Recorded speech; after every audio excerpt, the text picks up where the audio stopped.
Episode 4 की शुरुआत में हमें कुछ महीने पहले का सीन दिखाते हैं, जहां जीवा हकीम के साथ ही काम कर रहा था और वो देखता है कि हकीम ने कैसे एक लड़की की बलि दी है और लड़कियां प्रोवाइड कराने का काम जीवा और बब्बन का ही था। यहाँ जीवा हकीम से पूछता है कि क्या तुम मुझे लड़कियों को वश में करना सिखाओगे, मुझे भी ये कला सीखनी है, जिसके लिए हकीम मान जाता है। फिर जब जीवा घर आता है तो रीलू उसका इंतजार कर रही थी और वो जीवा से काफी प्यार से बात करती है, लेकिन जीवा अपनी माँ से काफी रूडली बात करता है और हमें पता चलता है कि जीवा का बाप उसे और उसकी माँ को मारता था, इसलिए इलू ने उसे छोड़ दिया था। वहीं एक बार जीवा ने गुस्से में एक लड़के की आंख फोड़ दी थी, इसलिए इलू ने उसे कुछ समय के लिए जेल में डलवा दिया था। इसलिए आज तक जीवा अपनी माँ से नफरत करता है। पर इलू बताते हैं कि उस समय लड़की का बाप तुझे मारने के लिए ढूंढ रहा था और तुझे जिंदा रखने के लिए ही तुझे जेल में डलवाना पड़ा, पर जीवा उसकी बात नहीं सुनता। अब सीन प्रेजेंट में आता है, जहां हम देखते हैं कि मधु के पैर पर गहरा घाव हो गया है। तभी हमारे रीमा और कोमल आते हैं और उसे चाय पीने को देते हैं। असल में किसी न किसी बहाने से ये लोग मधु को वो दवाई पिलाए जा रहे थे।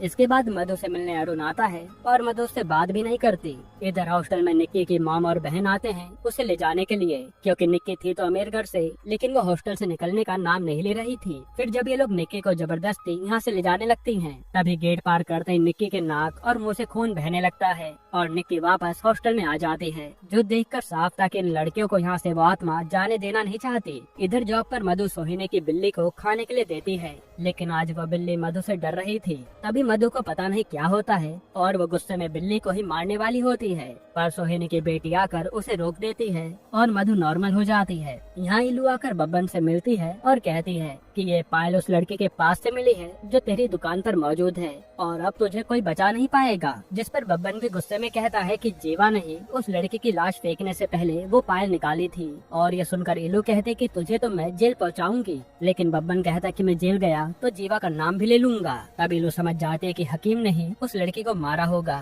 और जीवा और बब्बन उसे से मिले हैं। यहाँ हकीम लाना को फोन करके पूछता है कि वो दवाई इस लड़की को पिलाई या नहीं, तो लाना कहती है हाँ। फिर हकीम मधु से मिलने ही निकल जाता है। इधर मधु तैयार होकर सीधा नकुल की पार्टी में आती है, जहाँ उसने ही उसे बुलाया था। तभी बेला वहाँ मधु को देखकर गुस्सा हो जाती है, क्योंकि ये क्लोज फ्रेंड्स की पार्टी थी जहाँ मधु आ गई। फिर वहाँ जब मधु और नकुल अकेले में बात कर रहे होते हैं, तभी एकदम से मधु नकुल को किस कर लेती है। एक तरह से शायद मधु का अपने आप से कंट्रोल खो रहा था। फिर मधु एकदम से ऑकवर्ड होकर जाने लगती है और वहीं नकुल का फ्रेंड आता है, जिसे देखकर मधु शॉक्ड हो जाती है, क्योंकि यहाँ उसे कंफर्म हो गया था कि शायद उस रात ये लड़का भी था जिसने मधु के साथ गलत किया था। इधर हम उसी एमएलए के भाई को देखते हैं, जो हकीम से कह रहा था कि तेरी दवाई मेरे किसी काम नहीं आई, अब मैं तुझे बताऊंगा कि मैं कौन हूँ। ये सुनते ही हकीम एमएलए के भाई को गुस्से में मार डालता है। वहीं मधु जब सोने के लिए पिल्स खा रही होती है, तभी उसे वही आत्मा दिखती है, जिससे उसकी हालत खराब हो जाती है। तभी उसकी आवाजें सुनकर बाकी लड़कियां आती हैं और निक्की कहती है कि अगर तुम्हें यहाँ नहीं रुकना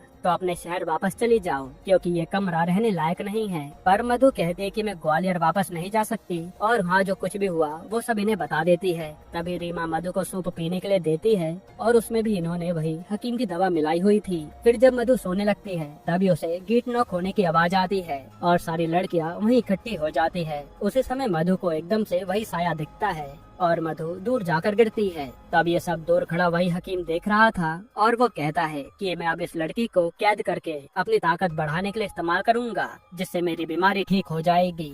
यहीं पर एपिसोड 4 खत्म होता है। दोस्तों आगे हम देखेंगे कि आखिर इस रूम में किसकी आत्मा है, और इसका सच जब सामने आएगा ना तो आपके भी होश उड़ जाएंगे। सीरीज थोड़ी बड़ी है, इसलिए एक्सप्लेन करने में थोड़ा समय लग रहा है। अगर आपको कल ही बाकी के एपिसोड्स का एक्सप्लेनेशन चाहिए तो कमेंट में पार्ट 2 लिख देना, हम एक्सप्लेन कर देंगे।